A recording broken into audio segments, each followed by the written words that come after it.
تیبہ والیا گل تیرے اتے مکڑی یار میں نے پتہ ختم شیدے لیکن سرکار دا ملاد بھی ہے نا مل کے پڑھ لو سب کی حاضری قبول ہوئے تیبہ والیا گل تیرے اتے مکڑی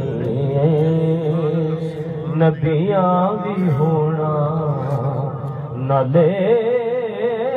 ولیاں بھی ہونا ساری خدائی تیرے بوے اتے جھکڑی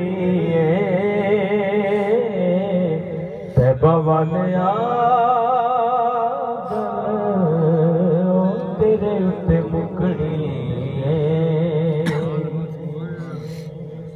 یاد سرکار وچ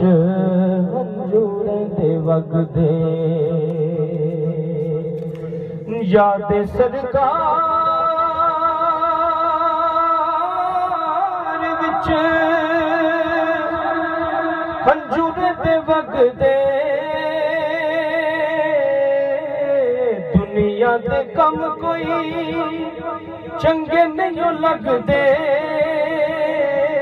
دنیا دے کم کوئی چنگے نہیں لگ دے عشق دی گل لکایو بھی نہ لکڑی تیبہ والیا گل تیرے تے مکڑی اتھے نبیاں بھی ہونا نالے نبیاں بھی ہونا ساری خدائی تیرے بوے اتے جھکڑی تیبہ والیا گل تیرے اتے مکڑی اور آخری شعر میں تانوں سنان لگا نا جڑا بڑا آخری کلام شعر ہے جدوں اسی اس دنیا تو چلے جاواں گے دیکھو جان والے چلے گئے یہ جننے لوگ اسی اتنے بیٹھے اسی بھی ایک دن اتنے چلے جائیں اور سانوں یہ پتہ ہونا چاہیے کہ ساڈے کول سامان کی لے کے جان واسطے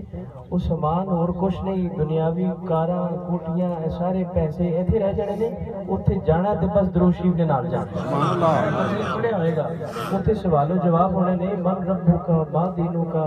تے جدوں سرکار دو عالم دی ذات پاک تے سوال ہونا ہے نا تے اوتھے جے سرکار دا غلام ایتھے درود شریف پڑھن والا ہویا محفلاں سجان والا ہویا تے جدوں اوتھے قبر دے وچ یہ سوال ہونا ہے اے جڑی ہستی کیوں جی افسر اس طرح اے جڑی ہستی تیرے سامنے تشریف فرما نے انہاں دے بارے تے دنیا تے کی خیال رکھدا سے تے جے تے بھئی سرکار دے منن والا ہویا آپ کا غلام ہویا پھر ساڈا ایمان ہے کہ حضور نے ایسی مہربانی فرمانی ہے آپ نے ایسی مہربانی فرمانی ہے اپنے غلام پہ کرم نوازی فرما کے آپ خود بنفس نفیس تشریف لے آئے اور جدوں سرکار کھڑے ہون گے پھر سرکار فرمان کے فرشتے انہوں نے پوچھو مینوں پوچھو میرا غلام ہے جڑا میرے تے درود شریف دا نظرانہ عقیدت پیش کردا سی اے شاعر نے جڑا شعر لکھیا میں سمجھنا ہے دی تصویر ہے بڑے غور و فکر نال تسی سننا ہے آوے گا او ویلا جدوں بگڑی بنان گے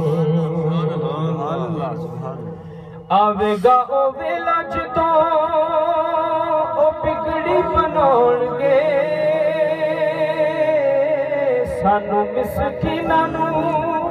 او آپ بن لاؤن گے سانو مسکیناں نوں پھر او آپ بن لاؤن گے کیونکہ اساں ساری گل سرکار تے سٹھنی